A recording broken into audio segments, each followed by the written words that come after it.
Assalamualaikum warahmatullahi wabarakatuh. Pada video kali ini saya akan membahas mengenai pengaruh bit depth terhadap kualitas sebuah audio recording. Pada video sebelumnya saya sudah membahas mengenai pengaruh bitrate terhadap kualitas audio recording. Nah, sebagaimana kita ketahui bersama bahwa bitrate itu adalah berapa banyaknya sampling yang dilakukan dalam waktu 1 detik. Artinya, bitrate bekerja pada dimensi waktu, sedangkan bit depth ini bekerja pada dimensi volume, yaitu pada sampling tertentu ini berapa nilai dari amplitude dari sinyal tersebut. Nah, simulator ini saya buat menggunakan HTML dengan bahasa pemrograman JavaScript, kemudian ada sedikit CSS, dan untuk menampilkan sinyalnya saya menggunakan Canvas. Nah, untuk resolusinya, jadi ini saya menggunakan sine, jadi nilainya dari 0, ada yang positif dan ada yang negatif. Nah, rentang dari 0 sampai ke maksimumnya ini sekitar 127 pixel. Dan ke bawahnya juga sampai minimumnya sekitar 127 pixel. Ini di luar dari apakah nanti sinyal ini akan over atau tidak. Jadi 127 itu di luar dari itu. Nah, oleh karena sinyalnya ini adalah kombinasi dari sinyal utama dan noise, maka akan berpeluang di mana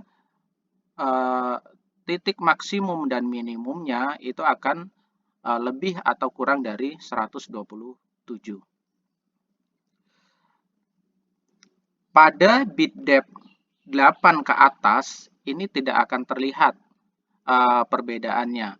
Jadi antara 8, 16, ataupun 24, itu sama sekali tidak akan terlihat perbedaan antara ketiganya. Mengapa? Karena untuk 8 saja, ini grafik yang akan dihasilkan nanti sudah mulus. Mengapa? Kalau kita menggunakan 8 bit, berarti rentangnya kan dari 0 sampai 255. Katakanlah kita ambil nilai tengahnya, ke atasnya 127, ke bawahnya 127.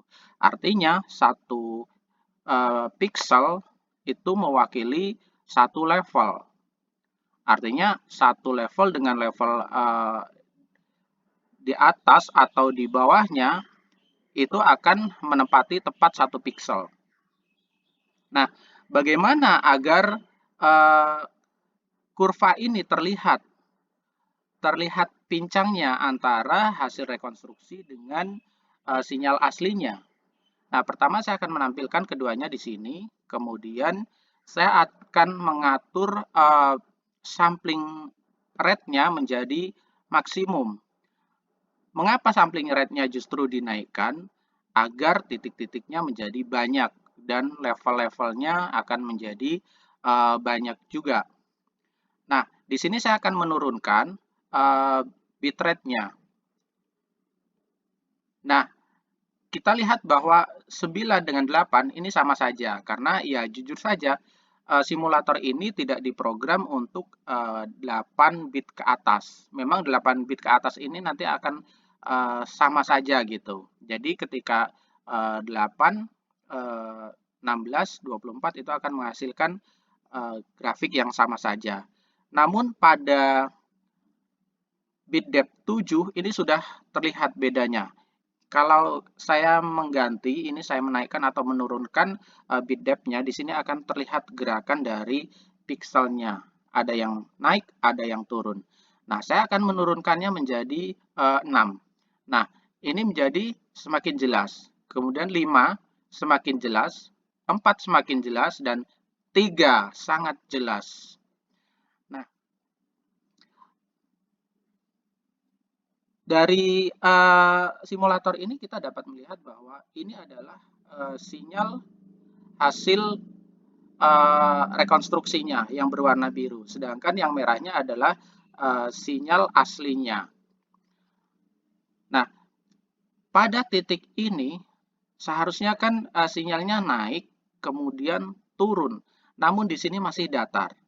Kemudian di sini turun, di sini memang turun, tetapi turunnya tidak seimbang. Uh, apa namanya kemiringannya ini sangat drastis. Kemudian di sini datar, turun lagi, datar lagi, turun lagi, datar, kemudian naik, datar, dan seterusnya. Mengapa demikian? Nah, kita bisa menghitung di sini sebenarnya. Bit depth 3 itu artinya dari minimum hingga maksimum itu kita bisa bagi menjadi 2 pangkat 3 dikurang 1. Mengapa dikurang 1? Karena begini, dalam komputer itu kan ada namanya 0, ya kan? 0, kemudian di sini 1, 2, 3, 4, 5, 6, 7. Hanya bisa 7. Mengapa 8-nya tidak ada? Ya, tadi kan levelnya ada 8. Levelnya ada 8, 0 itu sudah dipakai. Sudah dipakai untuk menjadi sebuah level. Berarti 0, 1, 2, 3, 4, 5, 6, 7. Maksimumnya hanya 7. Nah, kalau saya membaginya menjadi 2 untuk merepresentasikan nilai positif dan negatif, mau tidak mau, saya ke atasnya hanya bisa 3 dan ke bawahnya juga 3. Karena akan aneh kalau ke atasnya 3, ke bawahnya 4, atau sebaliknya ke atasnya 4, ke bawahnya 3 juga akan aneh karena nanti sinyalnya bukan sinusoidal lagi, namun sudah menjadi bentuk yang lain. Dan satu hal yang tidak mungkin kalau ke atasnya 4, ke bawahnya 4, karena akan menjadi 9 level, dan 9 level itu tidak mungkin diwakili dengan 3 bit. Nah, itulah alasannya. Jadi ketika ADC akan menyampling sinyal di sini, dia akan mencari level mana yang ada, level mana yang tersedia. Ternyata yang tersedia adalah level 3 dan 2. Yang 3 di sini, kemudian yang 2 di sini. Nah, mana yang lebih dekat? Ternyata lebih dekat kepada 2, artinya dia akan menggunakan level 2. Dan untuk sampling 1, 2, 3, 4, ini yang terdekat adalah level 2. Sedangkan untuk sampling berikutnya yang terdekat adalah level 1. Di sini juga level 1 dan di sini ya level 0 yang terdekat. Nah, kemudian di sini yang terdekat adalah level minus 1. Jadi karena hanya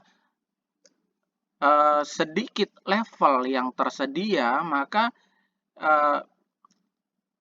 proses kuantisasinya nanti akan menjadi ya tidak mulus. Ketika akan memilih satu level, dia akan mencari level terdekatnya di mana gitu. Karena jaraknya cukup jauh, maka kalaupun dia harus melompat, maka melompatnya jadi cukup jauh.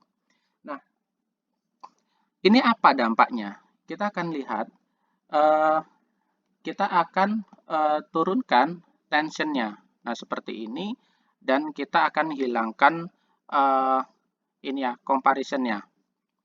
Nah, mau tidak mau, perangkat DAC nanti ketika mengkonversi dari digital menjadi analog kembali dalam proses rekonstruksi akan membuat sinyal yang bentuknya seperti ini. Tidak ada cara lain. Apakah ini mau dinaikkan? Ya, tetap saja seperti itu. Atau mungkin mau diturunkan sampling rate-nya. Oke, sampling rate bisa diturunkan. Tetapi ini sama sekali tidak ada hubungannya dengan ketepatan dari sebuah konversi dari analog menjadi digital. Contohnya seperti ini. Kita akan geser fasanya. Nah, idealnya kan bentuknya atau fasanya ini akan mengikuti sinyal aslinya, tapi seperti ini malah melompat-lompat. Titik-titiknya akan melompat-lompat seperti itu. Nah, lalu di mana masalahnya? Masalahnya seperti ini. Saya akan menampilkan suara dari mikrofon yang masuk seperti ini. Nah, kita bisa mendengar suara burung yang ada di rumah sebelah itu sebenarnya juga masuk ke dalam mikrofon ini. Dan oke, itu kita anggap sebagai salah satu dari sumber suara. Nah, kita bisa lihat di sini, ternyata suara itu tidak merupakan sinyal sinusoidal murni. Ya, kecuali suaranya adalah suara dengung, seperti begini misalnya. Nah, itu memang suara sinusoidal, hampir bisa dikatakan sinusoidal. Tetapi pada kenyataannya, kan kita tidak merekam suara yang demikian, tidak selalu merekam suara yang demikian. Suara yang akan kita rekam adalah sangat bervariasi. Ada yang amplitudenya tinggi, ada yang rendah, seperti ini kan. Kalau kita tes, seperti ini contohnya. Nah, gini, ini kan ada yang ya memang perubahannya cukup tinggi, ada yang kecil seperti ini. Nah ini, saya bisa mengatakan ini sebenarnya adalah sebuah sinyal yang amplitudenya sangat kecil. Nah, ketika bit depth-nya rendah, maka yang seperti ini akan hilang. Seperti ini akan hilang, paling nanti akan 1, 2 di sini. Nah, perubahannya seperti ini akan hilang, artinya suara yang seperti itu juga akan hilang. Bisa jadi hilang, bisa jadi berubah, atau bisa jadi muncul justru suara yang tidak diinginkan atau noise. Nah, itulah sebabnya mengapa sampling, maksud saya bit depth itu semakin tinggi, semakin baik. Tujuannya apa? Untuk bisa merekam atau mengenali sinyal dengan amplitude yang sangat kecil. Jadi, kalau ada amplitude yang kecil itu bisa direkam dengan menggunakan bit depth yang tinggi.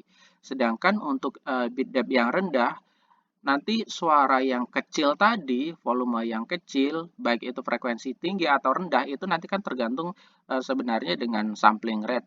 Tetapi bit depth ini lebih kepada volume atau amplitude dari sinyalnya itu sendiri. Bagaimana perubahan kecil atau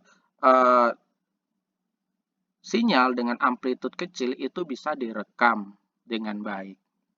Nah, itu saja yang bisa saya jelaskan pada video kali ini.